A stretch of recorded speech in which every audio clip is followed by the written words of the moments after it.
they got goobers here? Yo, I love these goobers, yo. Hey, yo, I love goobers.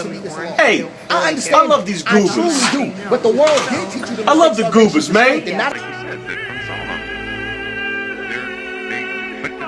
If they hadn't done those trials in Solomon, Massachusetts would have been in flames, right? They got rid of them, thank God. But looking back, a lot of people think.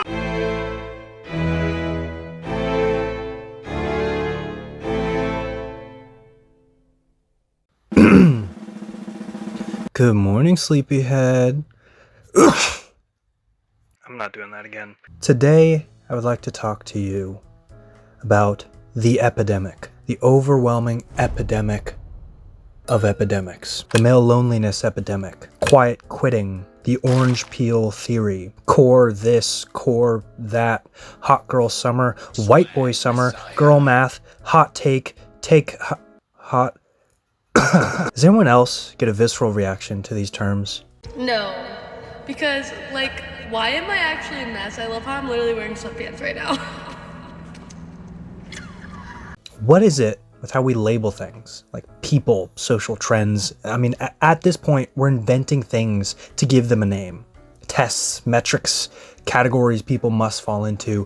Chud, max, mog, pilled. I gotta cut that. And on the other hand, the therapy speak, red flags, love bombing, bare minimum, I'm in my blank era, it's giving emotional intelligence, or as my granddad puts it, being a wuss. But if I do this and I don't slay, it's a historic ill. Is it that we have lived in some of the fastest, most culturally changing times and hyper-irritable social dynamics, particularly in the supposed gender war, that we have felt a need to classify and develop our own post-ironic taxonomy of what we're experiencing to grasp a single thread of control, even if it means only just being aware. Like giving something a name means it's knowable, categorized, and therefore less dangerous, or at least less confusing. Does the world of confusion and ever-shifting social and political dynamics cause our brains to desire, with intensity, and to dissect even the most mundane aspects of society to give them ridiculous and personally headache-inducing labels? Or am I just pinning the tail on the, dartboard?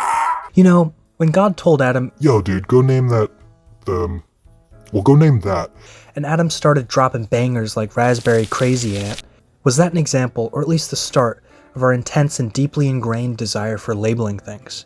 And further, was with the naming process an essential amount of studying said name-needing, thing, or to give it a sick name? Moving on. And then Eve was like, "I saw a bird today." And Adam was like, okay. "You don't love me." What? Is it a situationship, or is it two people too afraid of committing to each other or terrified that they might lose something in themselves when they're trying to pursue a better union? Naming comes after understanding, or until we know it, it's given a placeholder until a suitable one is found. But lately, things so senile, like the way a person responds to is hyper-analyzed and simultaneously oversimplified with a ridiculous name, whereas explaining said occurrence would do it more credence. But instead, we label people avoidant or anxious, and bam, that's their box. At least in the lay people vocabulary and constant adoption of dumb new terms and proto-words. Do we have any actual reason to be using these words, inventing them?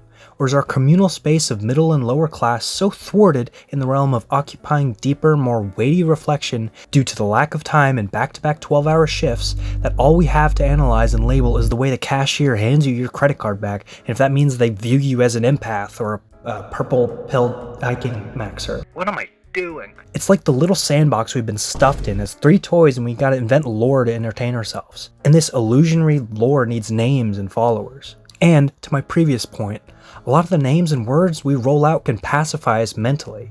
Instead of explaining oneself with nuance or even others their personality, we throw an INTJ or F whatever, introvert, and political modifier, and that person's filed away and set in stone, irregardless if they enjoy a rom-com on the weekends and a Rumble stream in the afternoon. You see what I'm saying? Like this constant desire to be labeled and give labels is such a deep need we have, and when it's been ultra inflated and especially now sliced into a million pieces with subcultures, it starts to feel like occasions, events, and human beings are described by reading off the NASDAQ. Sort of similar to our previous video about being nonchalant. It's so easy if you don't get into the actual practice of explaining things and discussing things in depth for fear of looking like some sort of overthinking loser, that you just want to fall into using these dumb new phrases and terms that you hear on TikTok and YouTube shorts, and then that's your entire conversation. Now, obviously, I like some new words and phrases we got right now,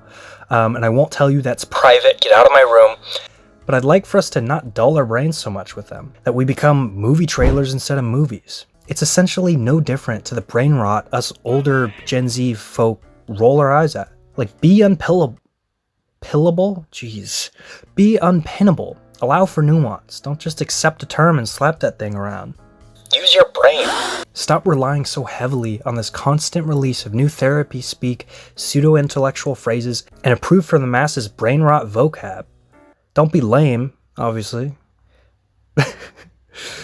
Some of the new stuff, I mean, it's fun to say, but only as like half-serious crutches, never as all-encompassing diagnosis to things that actually matter. They're used for categorizing literal humans, explaining human interactions, and then conclusion jumping. And in the process, manufacturing fake situations for the very sake of using your shiny new phrases. Huh. Let me know what you think, or am I a literal psychopath and these terms are just our rads, groovy, far out, gag me with a spoon. Not doing that again. Thank you for watching and hearing me rant. Touch all the YouTube buttons and whatever else. Goodbye. Oh, I forgot to say,